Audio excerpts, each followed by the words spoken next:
Португалия құрамасы үлкен қиындыққа тап болудың алдында тұр. Харри Кейн Барселонаға ауысудан бас тартты. Неймар Винисиусты жоғары бағалады. Осы және басқа да футбол жаңалықтары біздің бүгінгі шығарылымда. Біз бастамай тұрып сіздер қазақ тіліндегі футболға қатысты арнамызды қолдап тіркеліп, еңбекті бағалап, видеоға лайк басуларыңызды сұраймын. Ендеше бастаймыз. Манчестер Юнайтед осы жазғы трансфер терезе кезінде өз құрамдарын жақсылап күшейтуді жоспарлап отыр, деп хабарлайды Team Talk баспасы.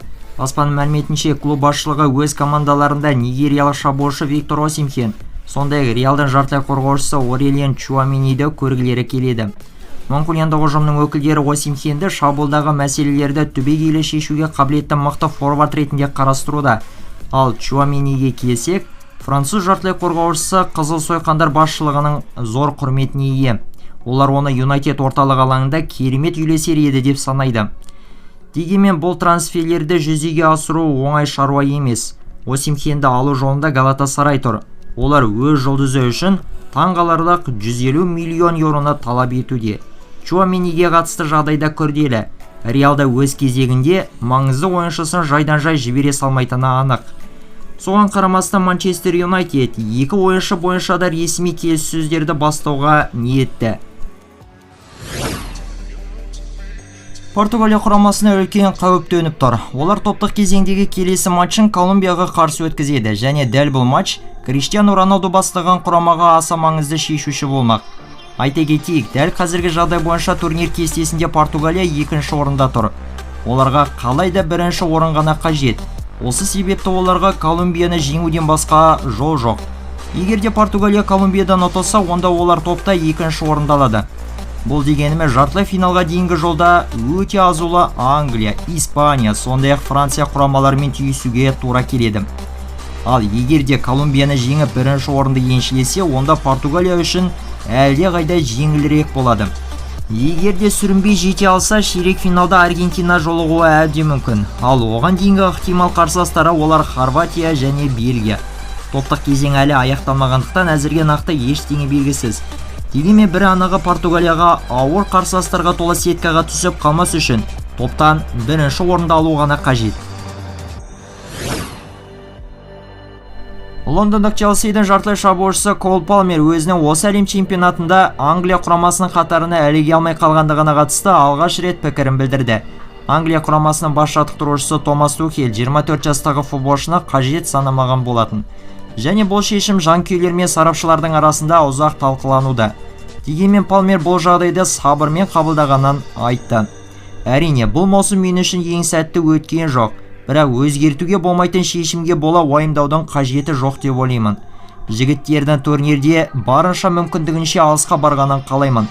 Егер қолым бос болса, оларды матчтарын міндетті түрде қараймын, деп жеткізген екен Палмер.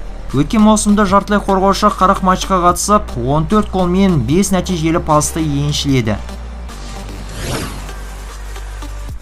Ливерпульдің бұрынғы бас жаттықтырушысы Юрген Клоп өтіп жатқан әлем чемпионаты қарсаңындағы Роналду мен Мессидің теке-тіресіне қатысты ойын жеткізді. Неміс маманы қос аңыздың ойынын ерекше қызығушылықпен бақылап жүргенін айтып, олардың футбол тарихындағы орны айрықша екенін жеткізді. Қарапайым жанкүйер ретінде бұл қарсыластық мені қатты таңғалдырады. Олар соңғы 15 жылдың ең үздік футболшылары. Осындай тұлғалардың ойынын өз көзімізбен көріп жүргеннің өзі үлкен бақыт, деп жеткізді Клоп. Юрген Клоп керемет айтты. Ал сіздер үшін кім үздік? Месси әлде Роналду? Жоқ, бұлай қызық емес. Осы әлем чемпионатында осы екеуінен кім үздік атанады деп ойлайсыздар? Пікір қалдыруды ұмытпаңыздар. Жұлдызды шабуылшы Маркус Решфорд дәл осы жазда Тоттенхемнің су жаңа ойыншысы атануы мүмкін. Team Talk баспасының мәліметі бойынша Тоттенхем клубы бұл трансферді жүзеге асыру үшін Манчестер Юнайтед өкілдерінің барлық талаптарын орындауға тас түйін дайын. Айта кетейік, 28 жастағы футболшының жалақысы аз емес. Оған қоса манкуниандықтар өз ойыншылары үшін кем дегенде 40 миллион еуроны талап етеді. Дегенмен осылардың өзі Тоттенхем үшін түкте емес, орындаймыз деп отырған көрінеді. Тараптар осы әлем чемпионаты аяқтала салысымен келіссөздер жүргізуге кіріседі деп күтілуде. Айта кетсек, өткен маусымда Барселонада жалда өткізген Решфорд 49 матчқа қатысып, 14 гол мен 14 голдық пасты өз пайдасына еншіледі.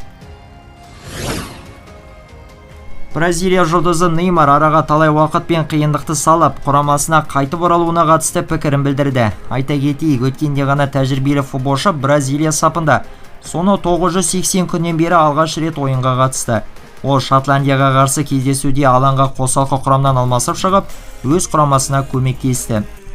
Матчтан кейін Неймар өзін қолдаған жанкүйерлерге алғысын жеткізіп, қазіргі Бразилия құрамасының ойынына жоғары баға берді. Жанкүйерлердің және мені қолдаған барлық адамдардың ақыласына өте ризамын. Бірақ мені одан да қатты қуантатыны ол командамыздың қазіргі ойыны. Винисиус қазір біздің басты ойыншымыз, ол тамаша бабында. Командаға көп көмектесіп, матчтар тағдырын шешіп жүр. Енді бізді плей-офф кезеңі күтіп тұр. Сондықтан басты мақсатымызға жету үшін жеңісті жалғастыруымыз керек, деп жеткізді Неймар. Манчестер Сити клубы ағылшын премьер-лигасы тарихындағы ең ірі трансферлердің бірін жүзеге асыруға жақын. Инсайдер Фабрицио Романоның хабарлау бойынша Ноттингем Форест командасының жартылай қорғаушысы Эллиот Андерсон Манчестер Ситидің сапына ауысады. Тараптар барлығы бойынша келісімге келіп қойған. Трансфердің бонусы барлығын қосып есептегендегі жалпы құны 130 миллион фунт стерлингке жетеді деп күтілуде. Өткен аяқталған маусымда Эллиот Андерсон Ноттингем Форест сапында 50 матчтың қатысушысы болып, 5 гол мен 4 голдық пасты еншілеген. Трансфермаркт порталы 24 жастағы ойыншының нарықтағы құнын 75 миллион еуроға бағалайды. Арсенал клубы, дәлірек айтқанда испандық жаттықтырушы Микель Артета командасын жартылай қорғанысын күшейтуді көздейді. Тілші Фабрицио Романоның ақпараты бойынша Лондонда клуб Ньюкаслдың тірек жартылай қорғаныс ойыншысы Бруно Гимарайншты өз қатарларына қосып алуға мүдделі. Және осы бойынша олар тіпті Ньюкаслға ресми ұсыныс жасап көргендей екен. Сыбыстар бойынша Арсеналдың трансферлік ұсынысы 55 миллион фунт стерлингті құраған. Алайда Ньюкасл өкілдері бұл ұсыныстан бірден үзілді кесілді бас тартқан көрінеді. Олар бұл бразилиялық ойыншыны өздерінің ең басты ойыншыларының бірі деп санайды. Және ойыншыны осы жазда ешқайда жібергілері келмейді. Дегенмен соған қарамастан Арсенал тоқтап қалмайын деп отыр. Өткен маусымда Бруно Гимарайнш 41 кездесуге қатысып, 9 гол мен 8 нәтижелі пас жасап ерекшеленді. Оның Ньюкаслмен қазіргі келісім мерзімі 2028 жылдың жазына дейін жарамды. Бавария клубының басты жұлдызы Харри Кейн Барселона ұсынысынан бас тартты. Каталондық Грант трансферлік нарықта белсенді түрде жұмыс жүргізіп жатыр. Олардың басты арманы Чемпиондар лигасының кубогын көкке көтеру. Сол себепті де олар өз құрамдарын айтарлықтай күшейтуді көздеп отыр.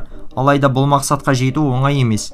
Спорт басылымының мәліметінше Барселона 32 жастағы Бавария шабуылшысына өздеріне ауысу бойынша ұсыныс жасаған. Алайда Харри Кейн Барселона үмітін су сепкендей басып, өзінің Мюнхенде бақытты екенін және клуб ауыстыруды жоспарламайтынын анық жеткізген. Бұдан бөлек Бавария әлем чемпионатынан кейін Кейнге жаңа келісімшарт ұсынуды жоспарлап отыр.